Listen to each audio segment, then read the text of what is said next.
Halo semua, karena ada permintaan dari Mahiro untuk membahas kenapa Tuhan membiarkan Adam dan Hawa makan buah terlarang, jadi saya bikin video ini. Nah, ayat yang akan saya bacakan, saya ambil dari Alkitab terjemahan Lai. Kalau ada teman-teman muslim yang ikut melihat video ini, ingat ya, bahwa Allah yang di Alkitab hanya kata, bukan nama. Allah yang di Al-Quran, bukan Allah yang di Alkitab. Tuhan yang di Alkitab dan Tuhan yang di Al-Quran berbeda. Oke, kita mulai aja ya.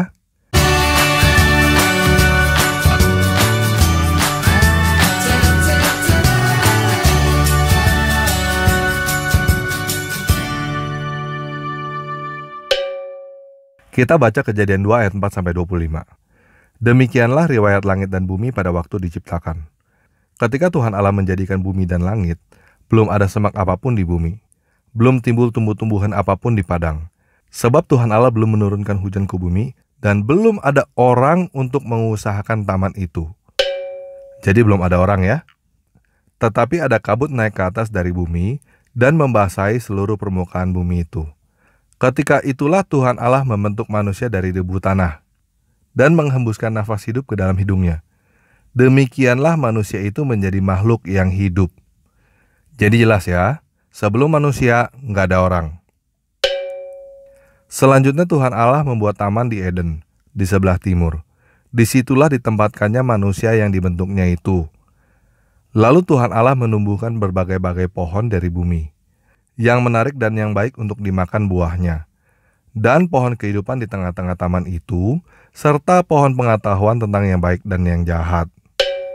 Perhatikan di sini ada 2 pohon ya di tengah-tengah taman itu.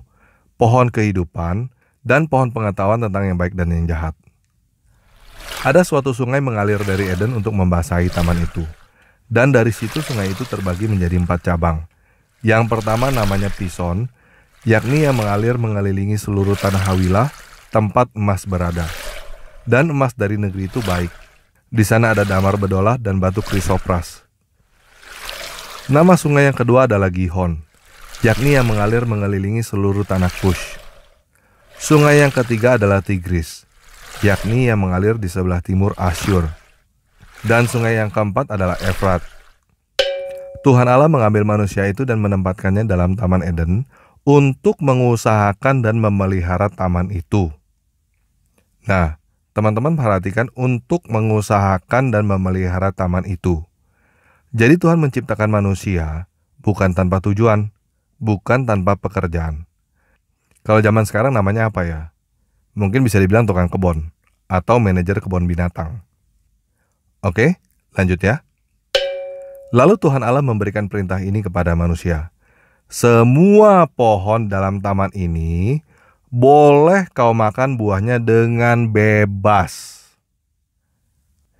Nah, kita perhatikan di sini ada kata dengan bebas. Apa artinya dengan bebas? Artinya Tuhan gak bikin aturan mesti makan ini dulu, terus makan itu, terus makan yang mana lagi. Bebas. Terserah mau makan yang mana, gak mau makan yang mana. Artinya Tuhan gak bikin hidup kita seperti rel kereta api. Tuhan bukan menciptakan robot. Tuhan menciptakan kita makhluk yang hidup dengan kehendak bebas. Oke? Kita lanjut ya. Tetapi pohon pengetahuan tentang yang baik dan yang jahat itu, jangan kau makan buahnya. Sebab pada hari engkau memakannya, pastilah engkau mati. Nah, kita perhatikan di sini. Larangan Tuhan apa?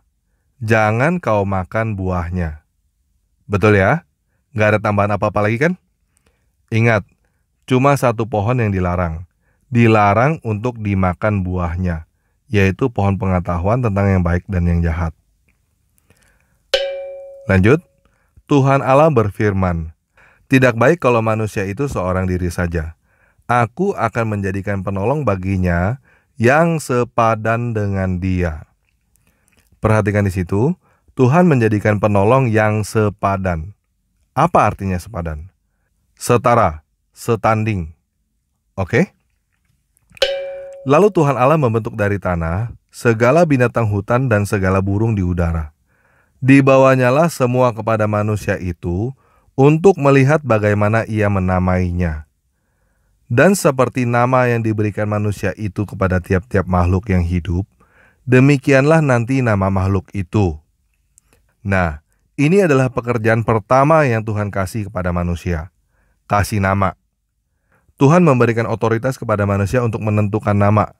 Dan Tuhan menghargai nama yang ditentukan oleh manusia. Teman-teman udah lihat belum di sini? Bahwa Tuhan udah memperlakukan manusia seperti Bapa memperlakukan anaknya. Lanjut ya.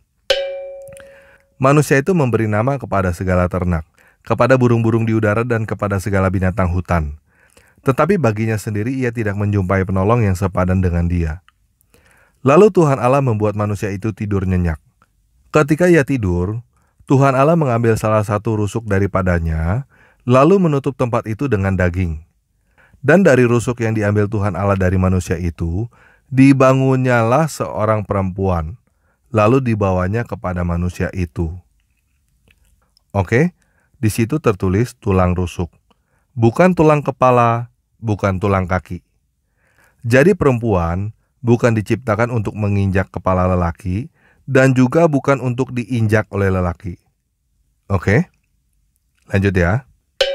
Lalu berkatalah manusia itu, inilah tulang dari tulangku dan daging dari dagingku. Ia akan dinamai perempuan sebab ia diambil dari laki-laki. Nah, berikut ini adalah ayat yang biasanya dipakai sebagai dasar pernikahan Kristen. Sebab itu seorang laki-laki akan meninggalkan ayahnya dan ibunya dan bersatu dengan istrinya, sehingga keduanya menjadi satu daging. Jadi untuk membuat satu rumah tangga yang satu daging, yang bersatu, yang utuh, lelaki harus meninggalkan ayahnya dan ibunya. Oke, lanjut. Mereka keduanya telanjang, manusia dan istrinya itu, tetapi mereka tidak merasa malu. Oke, kita lanjut Kejadian 3 ayat 1-24. Adapun ular, ialah yang paling cerdik dari segala binatang di darat yang dijadikan oleh Tuhan Allah. Ular itu berkata kepada perempuan itu, tentulah Allah berfirman, semua pohon dalam taman ini, jangan kamu makan buahnya, bukan? Nah, kita perhatikan di sini ya. Tadi Tuhan berkata bagaimana? Semua pohon boleh dimakan kecuali satu. Si ular ini berkata bagaimana? Semuanya tidak boleh. Betul gak? Tuhan berkata manusia bebas. Ular berkata manusia tidak bebas. Jadi kalau ada yang berkata bahwa manusia itu seperti budak yang tidak bebas, itu siapa yang ngomong? Tuhan atau ular? Ular ya. Lalu saut perempuan itu kepada ular itu, buah pohon-pohonan dalam taman ini boleh kami makan. Tetapi tentang buah pohon yang ada di tengah-tengah taman, Allah berfirman, jangan kamu makan ataupun raba buah itu. Nanti kamu mati. Oke, di sini ada dua hal yang bisa kita perhatikan. Yang pertama tadi di tengah taman ada berapa pohon? Ada dua ya. Apakah dua-duanya nggak boleh dimakan? Nggak kan? Yang nggak boleh dimakan cuma satu pohon, yaitu pohon pengetahuan tentang yang baik dan yang jahat. Kita lihat di sini, Hawa tidak mengatakan pohon pengetahuan tentang yang baik dan yang jahat. Hawa katakan buah pohon yang ada di tengah-tengah taman itu. Jadi Tuhan hanya melarang satu pohon, sekarang jadi dua pohon yang dilarang. Kelihatannya jadi lebih suci ya. Larangan Tuhan satu, sekarang jadi dua. Yang kedua, teman-teman lihat kata ataupun raba di situ. Tadi Tuhan larang untuk diraba gak? Enggak kan? Tapi mendadak ada tambahan kata ataupun raba di situ. Tuhan suruhnya jangan dimakan, sekarang jadinya jangan dimakan dan jangan diraba. Ini juga kelihatannya lebih suci kan? Tuhan suruhnya jangan makan, diraba pun enggak. Nah, inilah ragi pertama yang pernah ada. Aturan-aturan tambahan dari manusia yang bikin perintah Tuhan jadi lebih besar daripada yang sebenarnya. Dan aturan-aturan seperti inilah ragi ahli Taurat dan orang Farisi yang Yesus wanti-wanti. Aturan-aturan yang kita bikin sendiri, kelihatannya lebih suci, tapi akhirnya kita keblinger sendiri dan ujungnya malah jadi melanggar aturan Tuhan. Oke, lanjut ya. Tetapi ular itu berkata kepada perempuan itu, "Sekali-kali kamu tidak akan mati. Tetapi Allah mengetahui bahwa pada waktu kamu memakannya, matamu akan terbuka, dan kamu akan menjadi seperti Allah, tahu tentang yang baik dan yang jahat." Perempuan itu melihat bahwa buah pohon itu baik untuk dimakan dan sedap kelihatannya. Lagi pula pohon itu menarik hati karena memberi pengertian. Lalu ia mengambil dari buahnya dan dimakannya. Dan diberikannya juga kepada suaminya yang bersama-sama dengan dia. Dan suaminya pun memakannya. Oke, kita lihat kata bersama-sama dengan dia di situ ya. Jadi ketika si ular berbicara kepada Hawa, si Adam ada di situ. Ketika Hawa salah mengatakan perintah Tuhan, Adam diam aja. Ketika Hawa makan buah itu, Adam juga diam aja. Adam malah ikut-ikutan makan buah itu. Nah, dari cerita ini, teman-teman yang laki-laki bisa belajar jangan diem aja. Oke, lanjut ya. Maka terbukalah mata mereka berdua, dan mereka tahu bahwa mereka telanjang. Lalu mereka menyematkan daun pohon ara dan membuat cawat. Ketika mereka mendengar bunyi langkah Tuhan Allah yang berjalan-jalan dalam taman itu pada waktu hari sejuk. Menarik ya, Tuhan Allah jalan-jalan di taman. Nggak seperti Tuhan tetangga kita itu yang nggak boleh jalan-jalan. Lanjut, bersembunyilah manusia dan istrinya itu terhadap Tuhan Allah di antara pohon-pohonan dalam taman. Tetapi Tuhan Allah memanggil manusia itu dan berfirman kepadanya, "Di manakah engkau?" Ia menjawab, "Ketika aku mendengar bahwa engkau ada dalam taman ini, aku menjadi takut karena aku telanjang, sebab itu aku bersembunyi." Firman-Nya, "Siapakah yang memberitahukan kepadamu bahwa engkau telanjang? Apakah engkau makan dari buah pohon yang kularang engkau makan itu?" Manusia itu menjawab, "Perempuan yang kau tempatkan di sisiku, dialah yang memberikan dari buah pohon itu kepadaku, maka kumakan." Kemudian berfirmanlah Tuhan Allah kepada perempuan itu, "Apakah yang telah kau perbuat ini?" Jawab perempuan itu, "Ular itu yang memperdaya aku, maka kumakan." Lalu berfirmanlah Tuhan Allah kepada ular itu, "Karena engkau berbuat demikian, terkutuklah engkau di antara segala ternak dan di antara segala binatang hutan. Dengan perutmu lah engkau akan menjalar, dan debu tanahlah yang kau makan seumur hidupmu." Oke, perhatikan yang ini baik-baik ya. "Aku akan mengadakan permusuhan antara engkau dan perempuan ini, antara keturunanmu dan keturunannya. Keturunannya akan meremukkan kepalamu, dan engkau akan meremukkan tumitnya."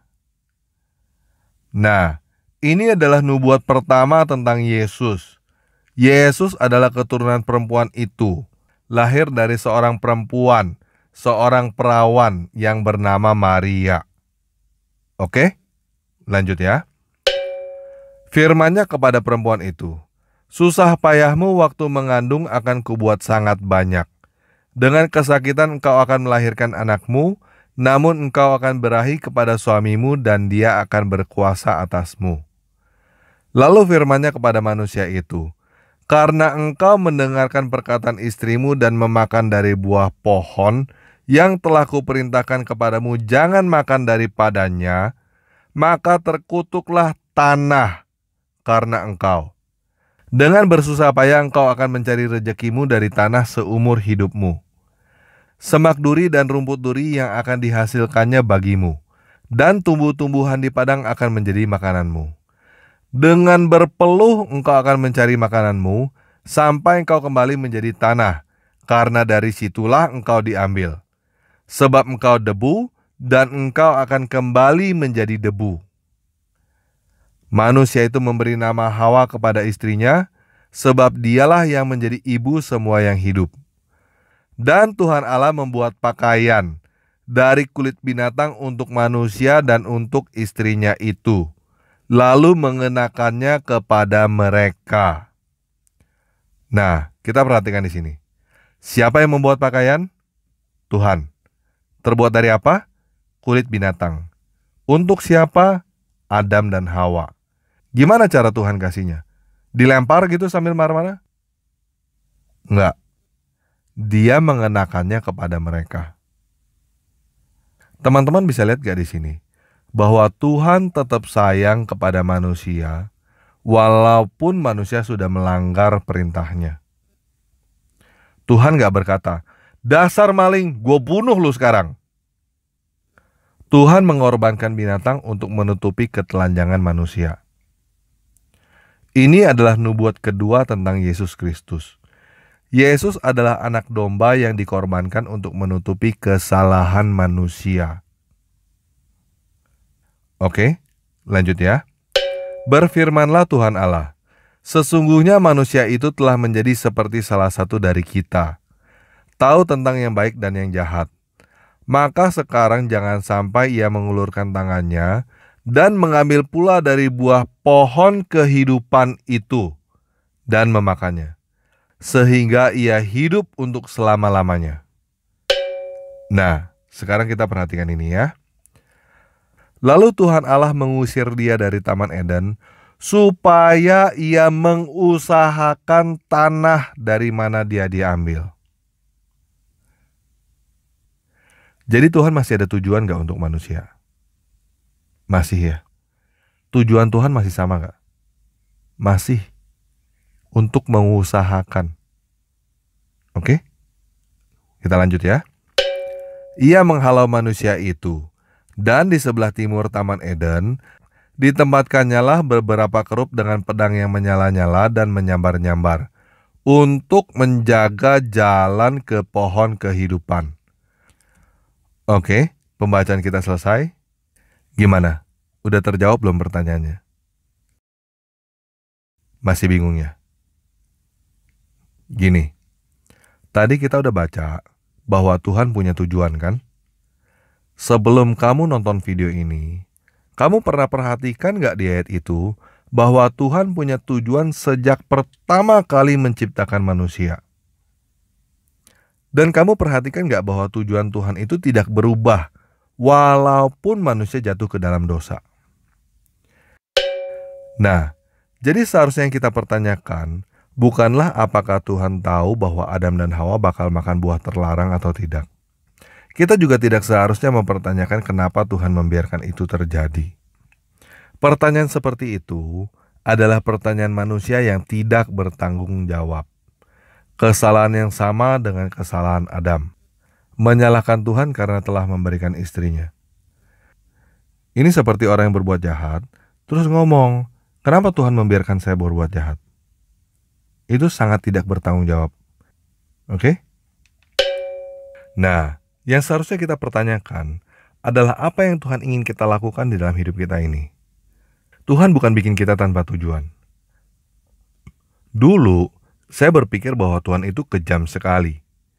Kok cuma gara-gara makan satu buah aja dihukum mati? Tetapi sekarang saya udah gak berpikir begitu.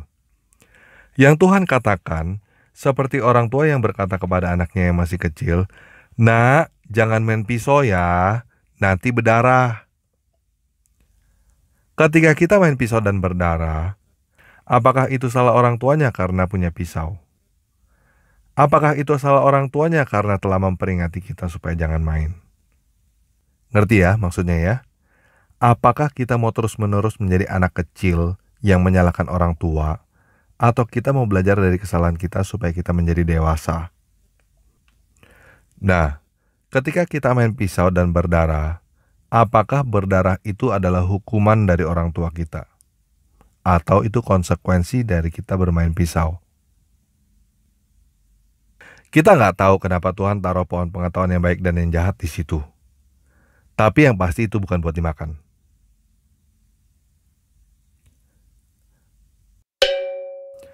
Nah, sekarang saya mau share info ke teman-teman. Sebenarnya ada satu pohon yang mirip seperti yang disebutkan di dalam kitab Kejadian ini. Namanya adalah pohon mancinel. Pohon ini buahnya seperti apel, tapi sangat beracun. Bahkan setiap bagian dari pohon ini beracun. Dan kalau pohon ini dibakar, asapnya pun beracun. Menarik ya? Jadi pertanyaan apakah Tuhan tahu? Tuhan bukan hanya tahu. Tuhan udah persiapkan obatnya dan Tuhan udah memberitahukan kepada kita apa yang akan terjadi nanti.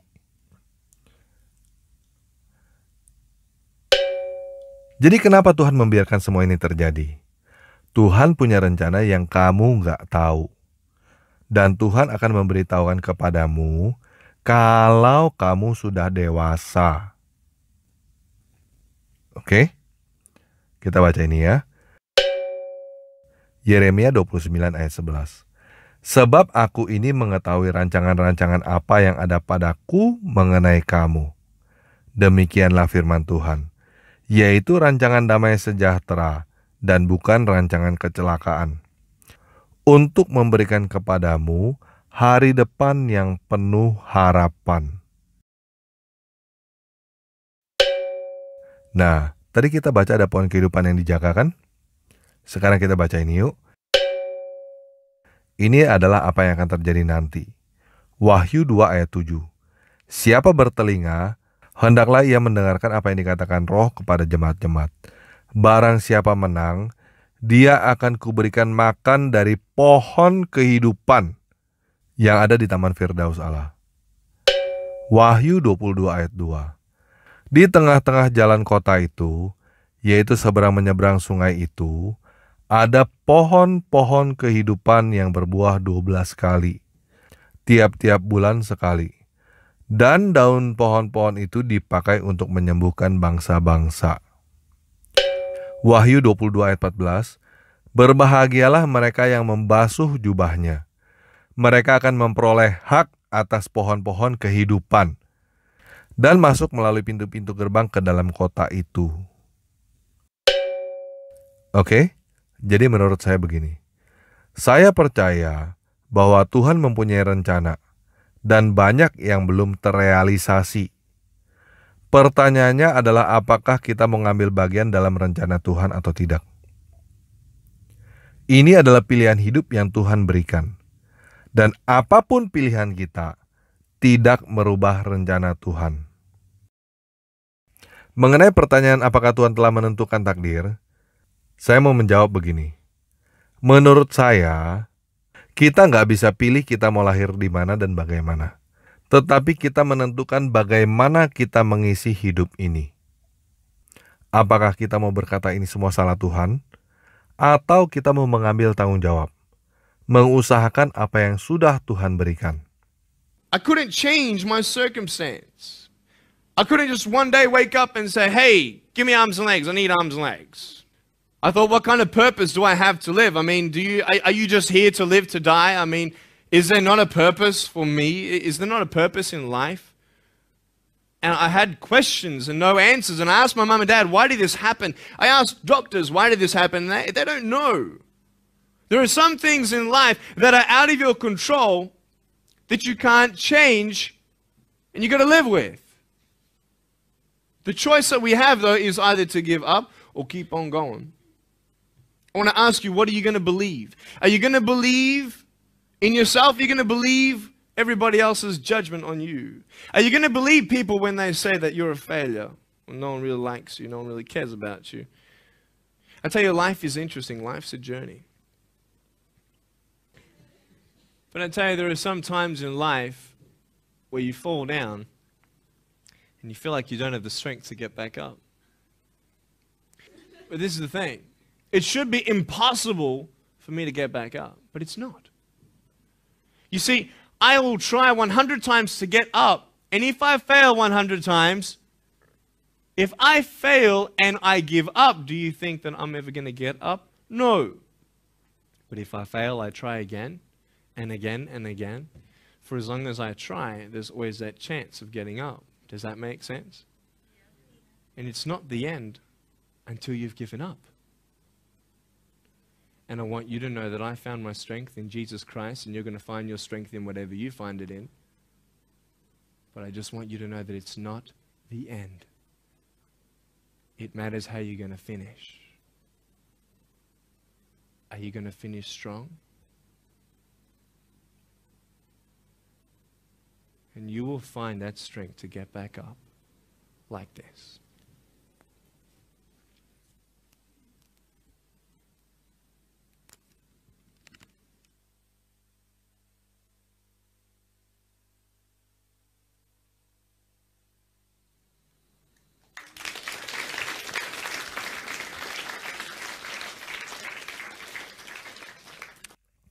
Oke, sekian video kali ini.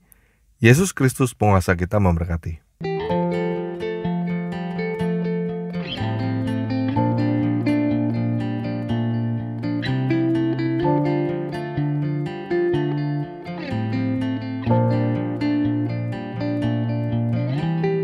Yesus，我爱你，因你先爱我，在我还是罪人的时候，你为我死。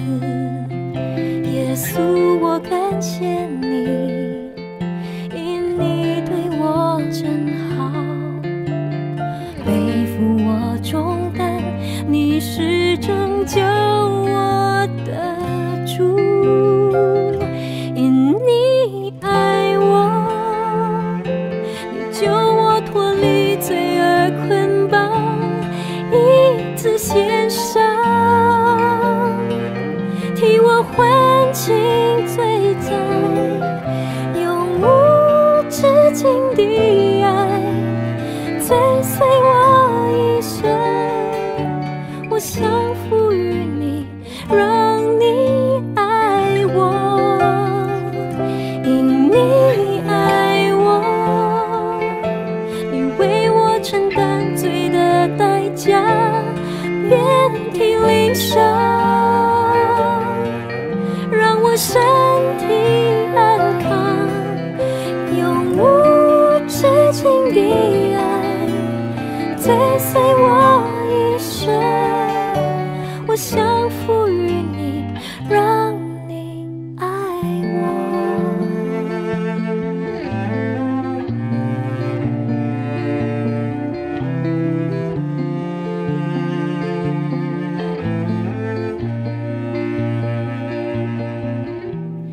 耶稣，我属你，因你救赎我，你的恩惠时刻保护我，心靠你。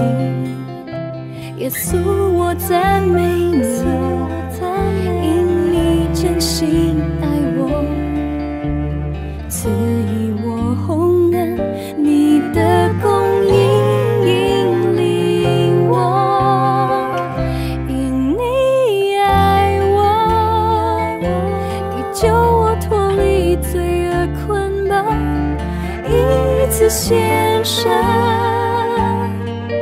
替我还清罪债，永无止境的爱追随我